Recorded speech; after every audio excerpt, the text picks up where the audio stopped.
Like, subscribe, and press the bell icon to get notified. Welcome to the channel biology class by Fayaz Khatti. आज हम बात करने जा रहे हैं इंपॉर्टेंट टॉपिक जो है न्यू चैप्टर स्टार्ट कर रहे हैं वो है एंजाइम्स। ठीक है, लास्ट में हमने पढ़ा था कि बायोमॉलिक्यूल्स क्या होते हैं। बायोमॉलिक्यूल्स की सीरीज जो हमने कंप्लीट की थी जिसमें हमने पढ़ा था डिफरेंट टाइप्स के मॉलिक्यूल्स होते हैं, प्रोटीन्स वगैरह जो भी चीजें होती हैं वो सारे हमने पढ़ी थी। अब हम जाते हैं एंजाइम्स के पास। अगर वो हम नहीं पढ़ते तो एंजाइम हमें समझ में नहीं आता। एंजाइम के अंदर वो एक ऐसी चीज है जिसकी वजह से हमें वो चैप्टर पढ़ना जरूरी था, वो चीजें पढ़नी जरूरी थी। तो वो चीज क्या है वो भी हम डिस्कस करेंगे इस वीडियो के अंदर। आप मेरे साथ जुड़े रहिए आखिर तक, इसमें बहुत सारी आपको जो है ना इंपॉर्टेंट चीजें मिलेंगी। नाउ एंजाइम्स क्या है? एंजाइम्स को पढ़ने से पहले हमें कुछ और जनरल व्यूज हमें देखने चाहिए। जैसे कि आपको पता है लिविंग ऑर्गेनिजम्स के अंदर जो भी लिविंग ऑर्गेनिजम्स होते हैं, हम उसकी की बात करते हैं बायोलॉजी के अंदर। तो जो भी लिविंग ऑर्गेनिजम्स होते हैं उनके अंदर जनरल प्रोसेसेस होते रहते हैं। कौन से जनरल प्रोसेस होते रहते हैं? मेटाबॉलिज्म होते रहते हैं। Now what are metabolisms? आपको पता है मेटाबॉलिज्म्स क्या होते हैं? मेटाबॉलिज्म्स जो भी बॉडी के अंदर जो भी रिएक्शंस होते हैं उसको कहते हैं metabolism. There are two types of metabolism. एक जो होते हैं एनाबॉलिज्म, ठीक है, मेटाबॉलिक रिएक्शंस होते हैं तो उसका एक एग्जांपल होता है एनाबॉलिक रिएक्शन। ये चीज हमें पढ़ना जरूरी है इस चैप्टर के अंदर। दूसरे होते हैं रिएक्शन केटाबॉलिक रिएक्शन। नाउ केटाबॉलिक रिएक्शन क्या होते हैं और एनाबॉलिक रिएक्शंस क्या होते हैं? एनाबॉलिक रिएक्शंस वो होते हैं जिसके अंदर कोई चीज न्यू बनती है, मींस मेकिंग प्रोसेस होता है। लाइक फोटोसिंथेसिस का जो प्रोसेस है वो मेकिंग प्रोसेस है, ठीक है, मेकिंग प्रोसेस। और जो ब्रेकिंग प्रोसेस होते हैं उसको कहा जाता है केटाबॉलिक प्रोसेस। जो भी चीज लिविंग ऑर्गेनिज्म के अंदर ब्रेकिंग जो रिएक्शंस होते हैं उसको कहा जाता है केटाबॉलिक रिएक्शंस। और एनाबॉलिक रिएक्शंस वो होते हैं जो कोई चीज मेकिंग होती है, जैसे फोटोसिंथेसिस का प्रोसेस होता है और जैसे ग्लूकोज का प्रोसेस होता है, ठीक है। इसी तरह से जो भी रिएक्शंस होते हैं उसको कहा जाता है मेटाबॉलिक रिएक्शंस या मेटाबॉलिक रिएक्शंस। अब उन मेटाबॉलिक रिएक्शंस के अंदर हमारी बॉडी के अंदर एनर्जी चाहिए होती है, इसकी वजह से मेटाबॉलिक रिएक्शंस होते रहते हैं, ठीक है। हमें क्या चाहिए? एनर्जी चाहिए। कोई भी काम करते हैं, कोई भी चलते हैं वगैरह जो भी चीज होती है उसके लिए हमें एनर्जी चाहिए। We need energy for doing different works. तो उसके लिए मेटाबॉलिक रिएक्शन होना जरूरी है। क्लियर? एनर्जी के लिए मेटाबॉलिक रिएक्शन होना जरूरी है। अब मेटाबॉलिक रिएक्शंस कैसे होते हैं? अगर हम मेटाबॉलिक रिएक्शन को बायोलॉजी में नहीं काउंट करें, अगर ऐसे ही काउंट करें कि कोई भी रिएक्शन होता है लेबोरेटरी के अंदर, तो लेबोरेटरी के अंदर रिएक्शन के अंदर क्या चीजें होती हैं? एक होते हैं रिएक्टेंट्स, दूसरे होते हैं products. For suppose these are the reactants A and B, और प्रोडक्ट क्या बनेगा? हमें हमारे पास डी मिलेगा। Clear? When A and B will react they will form D product, D product बनेगा। अब क्या होता है जब ए प्लस बी और जब मिलते हैं तो रिएक्शन होता है स्टार्ट डी। तो रिएक्शन करवाने के लिए वैसे जो है नॉर्मली कम स्पीड होती है किसी रिएक्शन के लिए। हम लेबोरेटरी में क्या करते हैं? कुछ कोई चीज ऐसी ऐड करते हैं जिसकी वजह से इसकी जो रिएक्शन बढ़ जाता है, रिएक्शन की स्पीड जो है बढ़ जाती है।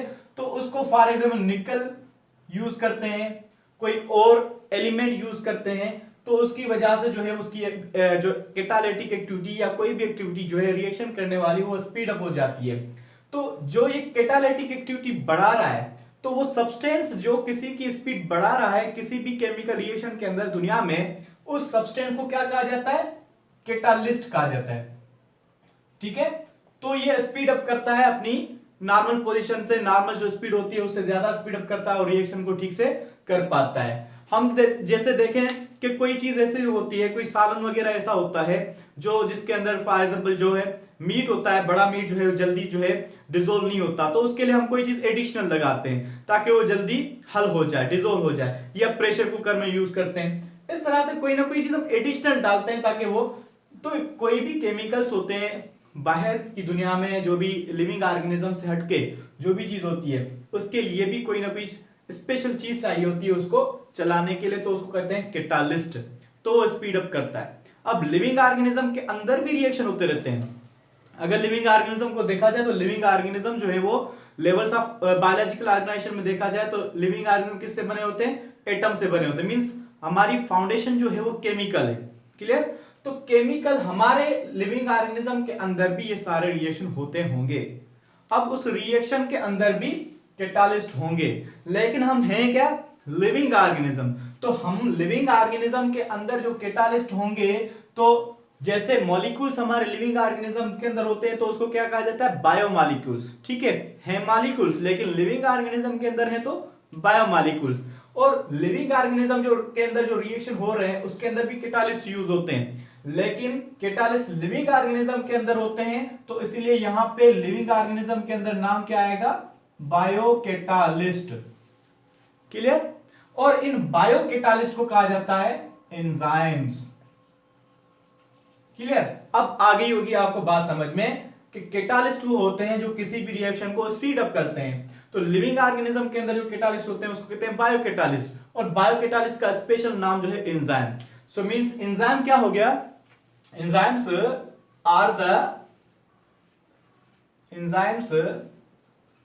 Are the substances. ये कुछ सब्सटेंसेस होते हैं, केमिकल सब्सटेंसेस, या ऑर्गेनिक मॉलिक्यूल्स होते हैं, ऑर्गेनिक सब्सटेंसेस होते हैं। ठीक है, ऑर्गेनिक सब्सटेंसेस होते हैं, या इसका दूसरा नाम आप ऐसे कह सकते हैं, दीज आर द बायोकैटालिस्ट। आप बायोकैटालिस्ट भी कह सकते हैं। ठीक है, बायोकैटालिस्ट व्हिच स्पीड अप, ये क्या करते हैं, सेम चीज, वही डेफिनेशन कैटालिस्ट वाली। ठीक है, speed up the rate of chemical reaction. कोई भी केमिकल रिएक्शन होता है उसके रेट को इंक्रीज करते हैं। लेकिन यहां पे एडिशनल, ये जो डेफिनेशन हुई ये एंजाइम की नहीं हुई, ये जो डेफिनेशन हुई ये कैटालिस्ट की हुई। अब इसकी डेफिनेशन क्या हुई, enzymes are the substances which speed up the rate of reaction, लेकिन किसके अंदर, लिविंग ऑर्गेनिजम्स के अंदर।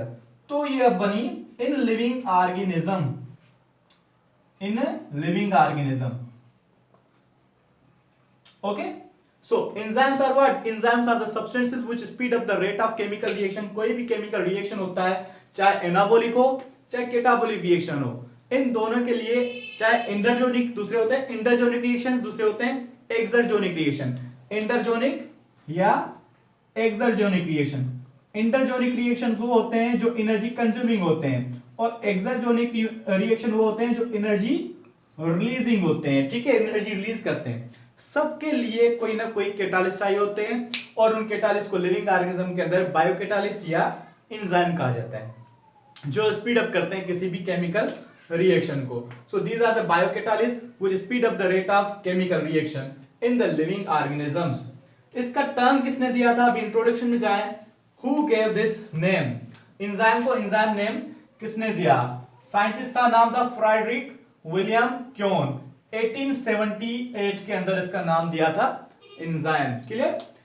अब तो दूसरी चीज ये है कि ये एंजाइम किस चीज के बने होते हैं। तो बात आती है कि एंजाइम जो है ये प्रोटीनेशियस इन नेचर होते हैं, प्रोटीनेशियस इन नेचर। इसका मतलब क्या होता है, ये इसका मतलब ये है कि प्रोटीन्स के बने होते हैं एंजाइम्स। लेकिन एक सिर्फ एक्सेप्शनल केस है। एक्सेप्शनल केस किसने बताया, दो साइंटिस्ट थे, एक थे Thomas says and Sydney Altmann. ये दो साइंटिस्ट थे, इन्होंने बताया, कुछ ऑब्जर्व किया, रिसर्च वगैरह की, ऑब्जर्व किया कि कुछ आरएनए के मॉलिक्यूल्स, राइबो न्यूक्लिक एसिड के मॉलिक्यूल्स जो हैं, ठीक है, वो एक्ट करते हैं as a enzyme. As enzyme means, अब जबकि एंजाइम की बात आए तो मतलब as a speed up the rate of reaction, means कुछ आरएनए के मॉलिक्यूल्स जो है वो as a speed up of the rate of reaction, किसी भी रिएक्शन को स्पीड अप कराने में हेल्प करते हैं। तो इन्होंने कह दिया कि भाई ये जो एंजाइम के तौर पे काम करते हैं तो ये भी एंजाइम्स हैं, लेकिन किसके बने होते हैं, राइबोन्यूक्लिक एसिड के। इसके अलावा कोई भी चीज जो है, राइबोन्यूक्लिक एसिड इसके अलावा और कोई एंजाइम नहीं होती सवाए प्रोटीन के। या तो प्रोटीन के बने होते हैं या इसके बने होते हैं। ये सिर्फ चंद होते हैं, कुछ होते हैं, उससे ज्यादा नहीं होते। तो इन्होंने क्या किया, इनका नाम ही अलग से दे दिया, इनका नाम दे दिया राइबोन्यूक्लिक एसिड मॉलिक्यूल्स का, जो एक्ट करते हैं एज ए एंजाइम इनका नाम दे दिया राइबोजाइम। ठीक है, क्लियर। राइबोजाइम नाम दे दिया इनका उन ऑर्गेनिजम्स का, उन मॉलिक्यूल्स का जो एक्ट करते हैं एज ए एंजाइम, लेकिन वो मॉलिक्यूल्स कौन से होते हैं? Ribonucleic acid. ठीक है, अदरवाइज जो एंजाइम्स होते हैं वो सारे प्रोटीन्स के बने होते हैं। क्लियर। सो हमने आज यहां पे क्लियर किया कि एंजाइम्स का असल में काम क्या होता है।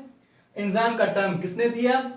फ्रेडरिक विलियम क्योन ने दिया। ठीक है, और एंजाइम्स किस लिए काम आते हैं? ये बच्चों को मिसकॉन्सेप्शन होती है कि एंजाइम जो होते हैं वो सारे किसके बने होते हैं, ये काम करते हैं, सिर्फ कैटालिटिक काम करते हैं, कोई चीज तोड़ने के लिए काम आते हैं। नहीं, एंजाइम जो है तोड़ने के लिए काम नहीं आते, जोड़ने के लिए भी काम आते हैं। जैसे कि मेटाबॉलिज्म का प्रोसेस होता है, एनाबॉलिक प्रोसेस हो गया, फोटोसिंथेसिस में भी एंजाइम काम आते हैं, रूबिस्को एंजाइम काम आता है। ठीक है, कैटाबॉलिक रिएक्शन के लिए भी काम आते हैं। इस तरह से एनाबॉलिक प्रोसेस के लिए भी काम आते हैं, तोड़ने के लिए भी काम आते हैं। जैसे कि एटीपी, हमें पता है कि एटीपी का मॉलिक्यूल जो है एटीपी फॉर्म में एनर्जी नहीं देता, एटीपी टूटता है एडीपी में तो फॉस्फेटाइन रिलीज होता है, वो एनर्जी के तौर पे इस्तेमाल होता है। तो एटीपी कन्वर्ट होता है एडीपी में प्लस फॉस्फेटाइन प्लस एनर्जी जो 7.3 किलो कैलोरीज होती है।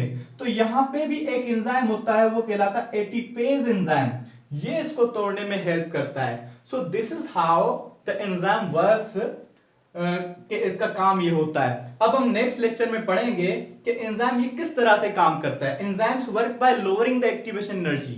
अब वो एक्टिवेशन एनर्जी क्या है, किस तरह से जो है लो करता है, इसका क्या फायदा है, ये हम नेक्स्ट लेक्चर में पढ़ेंगे। अभी मैंने बताया था कि शुरू में कि बायोमॉलिक्यूल्स का चैप्टर अगर हमारा पढ़ा होगा तो इजीली समझ आएगा। बायोमॉलिक्यूल्स में हमने पढ़ा था कि प्रोटीन क्या होती है, तो यहाँ पे देखो ये एंजाइम्स क्या होते हैं, प्रोटीन्स के बने होते हैं। तो ये चीज यहाँ पे काम आई। जो भी चैप्टर पढ़ो ना बेटा, वो हमेशा सीक्वेंस में पढ़ो, बीच में से कभी नहीं पढ़ो। सीक्वेंस जो बनाई गई है वो प्रॉपर्ली बनाई गई है आपको जो है इस इजीली स्टडी करने के लिए। बीच में सीक्वेंस खराब हो जाती है तो आपकी स्टडी ठीक नहीं होगी।